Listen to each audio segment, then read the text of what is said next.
नमस्कार दोस्तों, क्या हाल चाल है। तो सभी सीए फाउंडेशन के बच्चे, जिन बच्चों का एग्जाम जनवरी 2025 में होने वाला है, बहुत ध्यान से मेरी बात को सुनिएगा, क्योंकि मैं कुछ ऐसी बातें बताने वाला हूं जो कि आप पेपर में फेस करेंगे ही करेंगे। पिछले 20 सालों से मैं इस सीए फाउंडेशन के एग्जाम को पढ़ा रहा हूं दोस्तों। आप ये अटेम्प्ट ज़रूर पहली बार दे रहे होंगे, लेकिन मैं इस अटेम्प्ट को पिछले 20 सालों से देता हुआ आ रहा हूं। हालांकि वो अटेम्प्ट सिर्फ मैथ्स और स्टैट्स के पेपर के लिए देता हूं, बाकी किसी भी सब्जेक्ट को हम लोग फेस नहीं करते, मैं फेस नहीं करता, ठीक है ना। तो दोस्तों, हर साल में तकरीबन 2 अटेम्प्ट पढ़ते हैं और 20 सालों के अंदर 40 अटेम्प्ट का जो एक्सपीरियंस है मेरे पास, उस एक्सपीरियंस के बिहाफ पे मैं आपको ये बताने वाला हूं कि जो गलतियां आप लोग सीए फाउंडेशन में करके आते हैं, उन गलतियों को बिल्कुल मत दोहराइए, नहीं तो आपका रिजल्ट नेगेटिव हो जाएगा। तो अगर आप भी अपने रिजल्ट को पॉजिटिव में कन्वर्ट करना चाहते हैं, तो आपको क्या करना चाहिए सीए फाउंडेशन के पेपर में और क्या नहीं करना चाहिए फॉर श्योर शॉर्ट सक्सेस, आपको इस वीडियो को लास्ट तक देखना जरूर चाहिए। दोस्तों, सीए फाउंडेशन के एग्जाम की बात करें तो बेसिकली मैं आपसे जो डिस्कशन करने वाला हूं, वो करने वाला हूं सिर्फ और सिर्फ ऑब्जेक्टिव क्वेश्चंस के पेपर का। माने paper number 3 business mathematics and statistics and logical reasoning, माने जिसे हम बोलते हैं क्वांटिटेटिव एप्टीट्यूड, और पेपर नंबर 4 इकोनॉमिक्स। बेसिकली याद रखिएगा दोस्तों कि आपका एग्जाम में पॉजिटिव मार्किंग तो है, साथ में नेगेटिव मार्किंग का भी क्राइटेरिया है।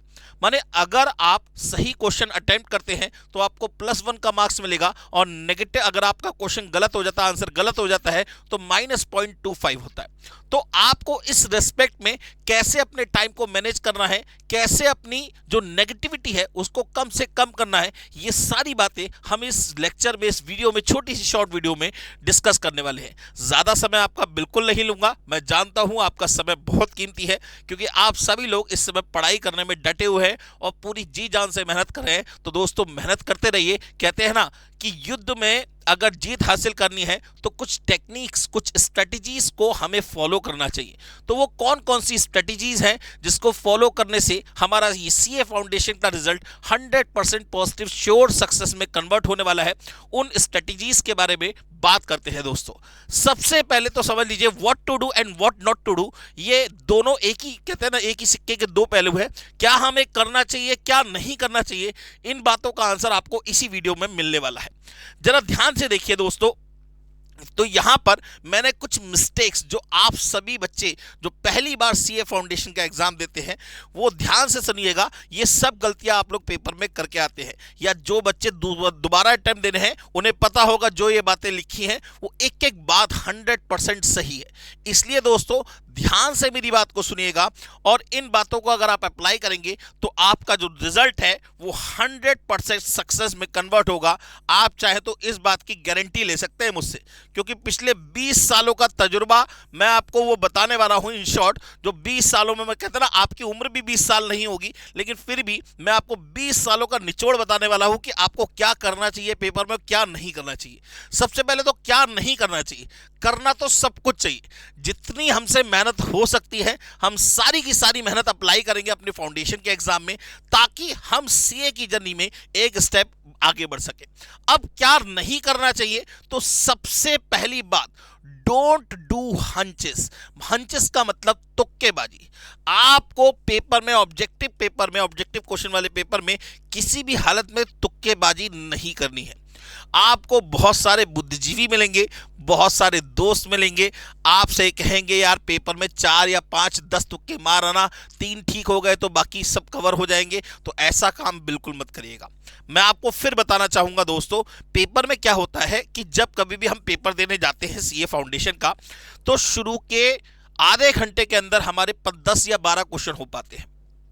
ठीक है, बिल्कुल एग्जैक्ट सिचुएशन में आपको बता रहा हूं। शुरू के आधे घंटे के अंदर हमारे 10 या 12 या 15 क्वेश्चन तक हो पाते हैं। उसके बाद वो स्पीड बढ़ती है और 1 घंटे के अंदर हमारे तकरीबन 30 से 35 क्वेश्चन, 40 क्वेश्चन के आसपास हो पाते हैं। हमें डर लगने लगता है। हमें लगने लगता है डर क्यों? क्योंकि 100 नंबर का पेपर है, 100 क्वेश्चन करने हैं और 1 घंटे का समय बचा है, और जिसमें हमारे 35 या 40 क्वेश्चन ही कवर हो पाए, 60 क्वेश्चन रह गए, तो हमें डर लगने लगता है। फिर अगले 20 मिनट के अंदर हमारे वो क्वेश्चन करीबन 60 65 70 के आसपास पहुंच जाते हैं।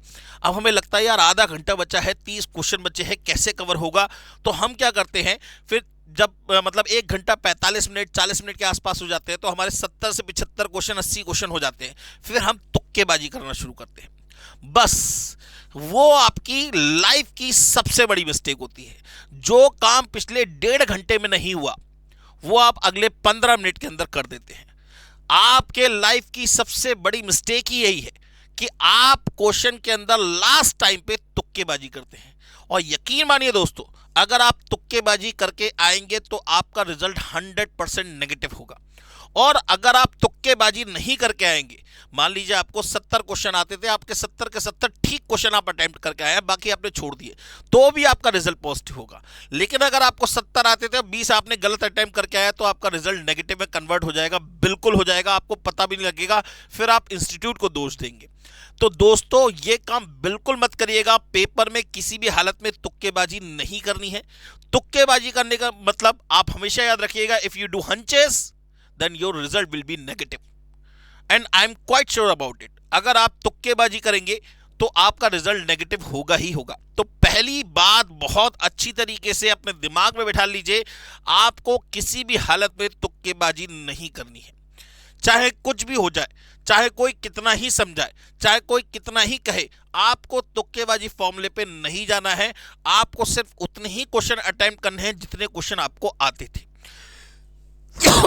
दूसरी मिस्टेक जो आपको नहीं करनी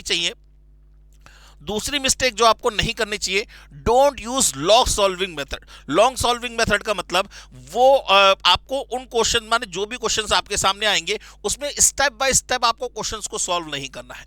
मैं ये नहीं कह रहा कि शॉर्ट ट्रिक याद करिए, मैं ये नहीं कह रहा कि आप तुक्केबाजी से क्वेश्चन को करिए, लेकिन आप स्टेप बाय स्टेप क्वेश्चन को बिल्कुल मत करिए। तो अभी भी आप जो प्रैक्टिस कर रहे हैं, आप कोशिश ये करिए कि जिस भी चैप्टर में आप क्वेश्चंस की प्रैक्टिस कर रहे हैं, विद इन 3 स्टेप आपके क्वेश्चन का सॉल्यूशन आना चाहिए। जितने भी बच्चे जो मेरे से पढ़ते हैं, जिन्होंने मतलब हमारी क्लासेस परचेस कर रखी है, हमने उनको ये तकनीक सिखाई है कि कोई भी चैप्टर हो, कैसा भी चैप्टर हो, किसी भी चैप्टर का कोई भी क्वेश्चन हो, 3 स्टेप में कैसे सॉल्व किया जाता है। आपको यह आदत डालनी पड़ेगी। अगर नहीं डाली है तो डालिए, क्योंकि ये पेपर में आपके लिए एक रामबाण इलाज होगा। अगर आप स्टेप बाय स्टेप क्वेश्चंस को सॉल्व करना शुरू करेंगे तो उसमें आपका टाइम भी ज्यादा लगेगा और आप ज्यादा क्वेश्चंस अटेम्प्ट नहीं कर पाएंगे और उसमें गलती होने के चांसेस भी ज्यादा होते हैं दोस्तों। तो कोशिश ये करिए कि आपका कोई भी क्वेश्चन 3 स्टेप से ऊपर में सॉल्व नहीं होना चाहिए। तीसरी बात सर, जो कि बहुत ज्यादा इंपॉर्टेंट है मेरे रिस्पेक्ट से, कि sir don't waste your time in lengthy questions. जो क्वेश्चंस आपको लग रहा है कि बहुत ज्यादा लेंथी है, इनको इसमें टाइम ज्यादा लगेगा, उन क्वेश्चन को उस समय स्किप कर देना चाहिए।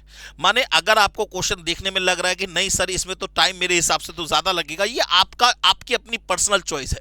अगर आपको लग रहा है कि क्वेश्चन लेंथी है तो आप उसको उस समय स्किप कर दीजिए। क्यों? क्योंकि पता चला उसके चक्कर में जो आते हुए क्वेश्चन है वो भी आपके छूट जाएंगे। तो कोशिश ये करिएगा, पेपर में लेंथी क्वेश्चन अगर आपको कोई लग रहा है तो उस समय स्किप कर दीजिए। उसको सॉल्व करने के लिए जब लास्ट में आपके पास टाइम बचा होगा तब आप उसे सॉल्व करिएगा, उससे पहले उसको स्किप कर दीजिए, क्योंकि ये टाइम किल वाले क्वेश्चंस होते हैं। हर 10 से 15 क्वेश्चन के बाद, माने आप ये बात मान के चलिएगा, सीए फाउंडेशन में हर 10 क्वेश्चन बाद आपको 3 या 4 क्वेश्चन ऐसे मिलेंगे जो लेंथी होंगे, जो आपके टाइम को किल करेंगे, आपको होपलेस करेंगे, आपके माइंड सेट को बिल्कुल डाइवर्ट कर देंगे, आपको परेशान करेंगे। तो उस समय उन क्वेश्चंस को स्किप कर देना चाहिए, आपको बाकी क्वेश्चन ट्राई करने चाहिए।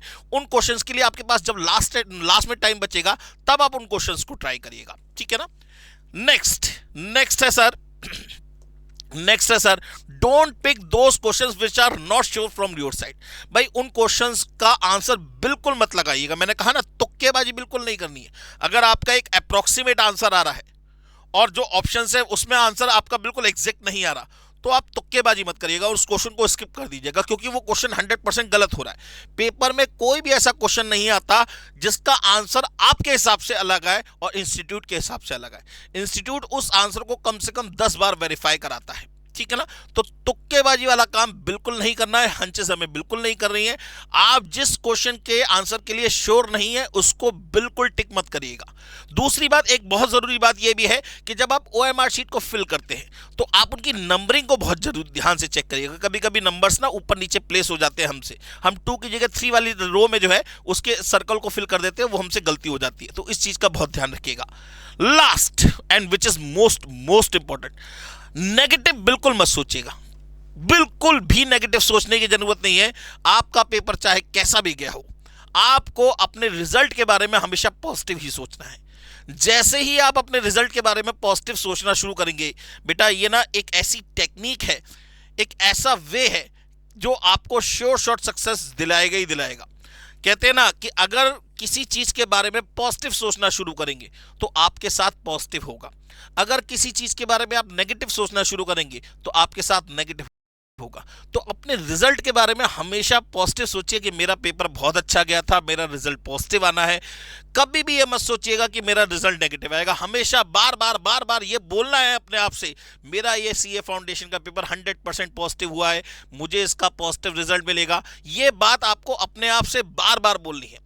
मेरा पेपर बहुत अच्छा होने वाला है, मेरा ये पेपर बहुत इजी होने वाला है, मुझे इस पेपर में सब कुछ आता होगा। ये चीज़ अपने आप से बार बार दोहरानी है। जब आप इस चीज़ को बार बार दोहराएंगे, यकीन मानिए दोस्तों, ये सेंटेंस आपके लिए एक रामबाण का इलाज, मतलब रामबाण रहेगा, ब्रह्मास्त्र रहेगा, और आपका जो पेपर होगा वो 100% बहुत अच्छा होने वाला है। तो दोस्तों, इन गलतियों को बिल्कुल मत करिएगा। ये वीडियो आपको कैसी लगी प्लीज कमेंट सेक्शन में बताइएगा जरूर, और इस वीडियो को लाइक करिएगा, शेयर करिएगा, और हमारे चैनल को अभी तक सब्सक्राइब नहीं करा है तो सब्सक्राइब कर दीजिए। मिलते हैं नेक्स्ट वीडियो में नेक्स्ट इंफॉर्मेशन के साथ में। आज के लिए thank you very much, take care, God bless you and bye bye.